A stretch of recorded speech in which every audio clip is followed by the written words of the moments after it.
우리가 앞 시간에 도입글과 애굽 세대에 대해서 말씀을 공부를 했습니다. 하나님께서 애굽 세대들에게 4가지 은혜를 베푸셨고 2가지 권면을 하셨어요.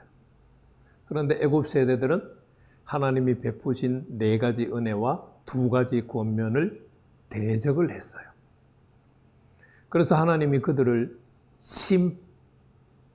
그들에게 분노하시고 진노하셨어요. 보통은 하나님이 분노하시고 진노하시면 불로 태워 죽이든지 다른 나라를 일으켜서 칼로 살해를 하든지 해요. 그런데 하나님께서 이번에는 그 방법을 안 쓰셨어요. 애굽에서부터 탈출시켰어요. 왜? 여호와의 이름을 위해서. 여호와의 이름을 애굽 사람들에게 더럽히지 않게 하려고 애굽 세대들을 탈출을 시켰어요. 그 탈출시킨 내용이 오늘 10절 말씀으로 이어져요. 그러므로 내가 그들을 애굽 땅에서 나와서 광야에 이르게 하고, 하나님께서 애굽에서 심판의 방법을 달리 하셨는데 애굽에서부터 구출하겠다, 탈출시키겠다. 그래서 여호와께서 자신의 이름을 더럽히지 않겠다라고 하셨는데 그 약속대로 출애굽시켜서 광야에 이르렀어요. 그래서 제가 광야 세대인데 광야 1세대가 있고 광야 2세대가 나눠져요. 그래서 광야 1세대에 대한 10절부터 17절 말씀을 짧게 공부를 하도록 하겠습니다. 이 광야 1세대에게 하나님께서 2가지 은혜를 베풀었다고도 할 수 있고 그들이 살아가야 될 삶의 지침을 줬다고도 말할 수 있어요. 첫째는 11절 말씀 보시죠.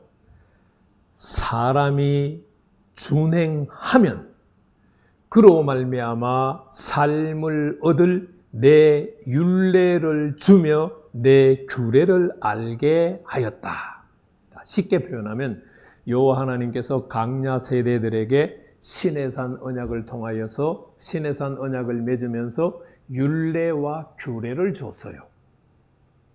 하나님이 주신 율례와 규례를 가지고 마음판에 새기고 그 말씀대로 살면 어떤 결과가 일어난다고요?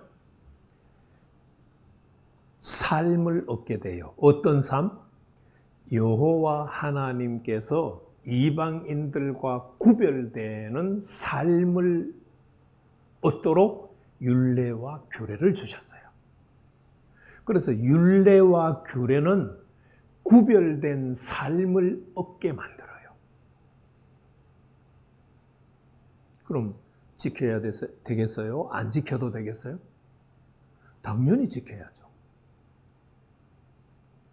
내가 세상 사람들과 똑같은 모습을 하고 똑같이 살아간다면 구별되지 않잖아요. 하나님의 이름이 드러날 수 없잖아요. 내가 구별되게 살아야 나를 통하여서 여호와의 이름이 드러나는 거잖아요. 세상 사람들이 나의 구별된 모습을 보고 질문할 거잖아요. 왜 그렇게 살아요? 네, 여호와 하나님 때문이에요. 그럴 때 여호와 하나님의 이름이 드러나는 거예요.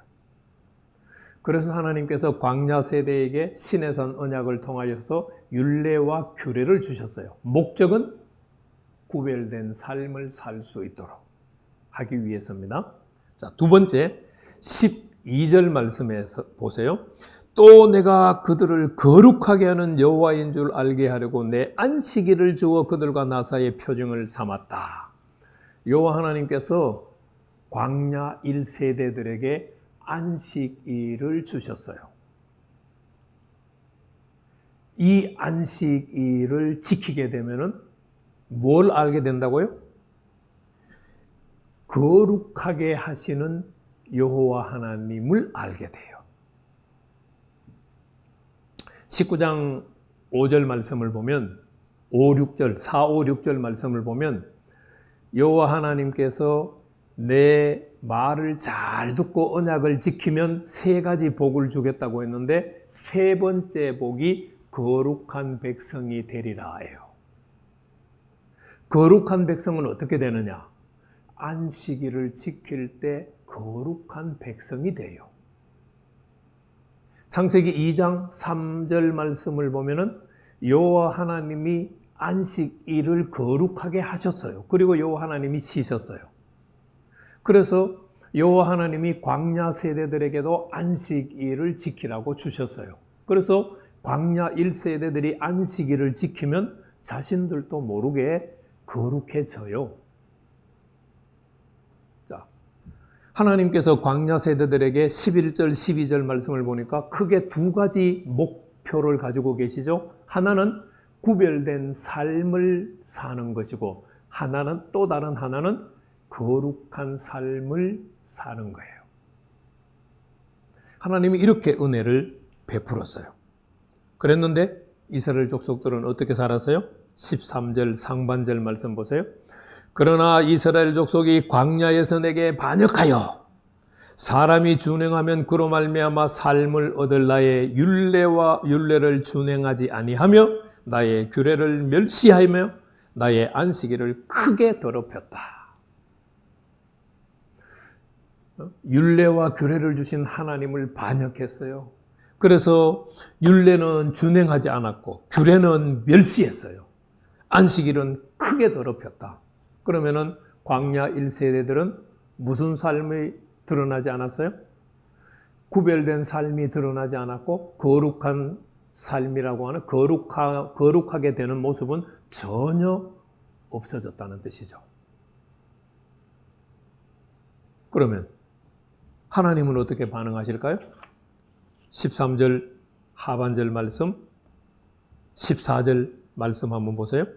13절 하반절, 내가 이르기를 내가 내 분노를 광야에서 그들에게 쏟아 멸하리라 하였으나 여호와 하나님께서 자신을 대적하고 율례와 규례를 다 어기고 멸시하고 안식일을 더럽힌 광야 1세대들을 멸하겠다라고 말씀하셨어요.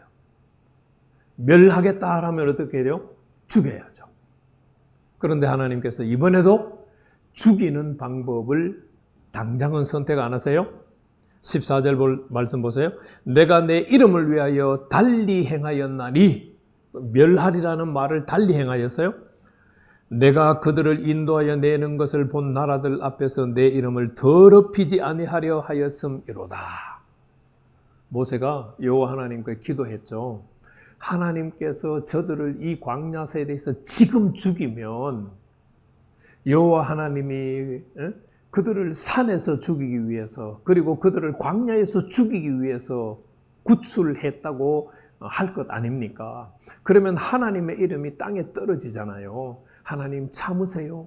모세가 출애굽기 32장 11절에서 13절 말씀에 지금 기도한 내용을 하나님께서 압축해서 말씀하고 계시는 거예요. 내 이름을 더럽히지 않으려고 결정을 했다. 그러니까 멸한다고 했는데 출애굽기 32장 10절 말씀을 보시면 멸한다고 하셨어요. 그런데 멸하지 않는 방법을 선택을 하셨다라는 거예요. 15절 말씀을 보면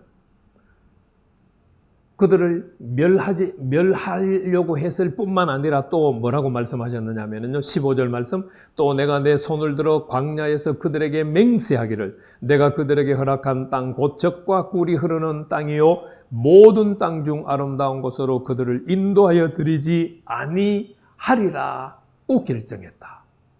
하나님께서 광야 1세대들이 자신에게 반역하고 율례와 규례를 무시하고 멸시하고 안식일을 더럽히는 것을 보고 그들을 멸하겠다. 젖과 꿀이 흐르는 땅으로 인도해 드리지 않겠다. 그렇게 심판을 결정을 했었다는 거예요. 그런데 그 결정하신 방법대로 심판하지 않으세요. 애굽 세대에게도 그랬죠. 애굽 세대가 여호와 하나님을 대적했을 때 어떻게 했어요? 분노하고 진멸하셨죠. 진노하셨죠. 그럼 다 죽여야 돼요. 그런데 안 죽이고 여호와의 이름을 위하여서 그들을 구출해내는 방법을 선택하셨죠. 광야 1세대들에게도 마찬가지 방법을 쓰세요. 그런데 그 전에 16절 말씀을 보면 하나님께서 심판을 결정하신 이유가 있어요. 그들이 마음으로 우상을 따라 나의 규례를 업신여기며 내 율례를 행하지 아니하며 나의 안식일을 더럽혔다. 그래서 내가 그들을 심판할 수밖에 없어서 멸한다. 적과 꿀이 흐르는 땅으로 인도해 내드리지 않겠다라고 결정하셨다는 거예요. 그런데 그 결정대로 실행하지 않으시고 17절 말씀 보세요. 그러나 내가 그들을 아껴서 광야에서 멸하여 아주 없이 아니하였다. 완전히 안 죽였다는 얘기예요. 어떤 사람만 죽였어요? 출애굽할 때를 기준으로 만 20세 이상만 광야에서 40년 동안 방랑 생활을 하면서 천천히 다 죽였어요. 그러면 출애굽할 때 20세 미만이었던 사람들은 어떻게 해요? 안 죽였죠. 바로 여기 광야에서 멸하여 아주 없이 아니했다라고 하는 말은 20세 미만의 아이들은 살렸다라는 말이에요. 그럼 에스겔서에서는 하나님께서 이스라엘 족속들의 우상 숭배로 말미암아서 바벨론을 일으켜서 유다를 침략하게 하잖아요. 그 유다는 이제 다 멸망을 하잖아요. 에스겔서에는 하나님께서 남기신 게 뭘까요? 여러분, 에스겔서 37장에 하나님께서 뼈를 남기세요. 뼈를 남기셔서 어떻게 해요? 생기들에게 명하여서 그 뼈에 들어가게 하고 그들을 다시 살려서 사람을 만들어서 회복시키는 거예요. 놀랍죠? 자, 이 광야 1세대들을 실제로는 20세 미만 또 다 죽여야 되는데 하나님께서 20세 이상만 죽이고 20세 미만은 살렸어요. 그것을 가리켜서 하나님께서 내가 완전히 없애지는 않고 남겨둔 자들이 있다. 그렇게 여호와 하나님이 멸하리라, 적과 꿀이 흐르는 땅으로 인도하여 드리지 않으리라 라고 하는 말씀을 액면 그대로 실행하지 않으셨다라고 말씀을 하시는 거예요.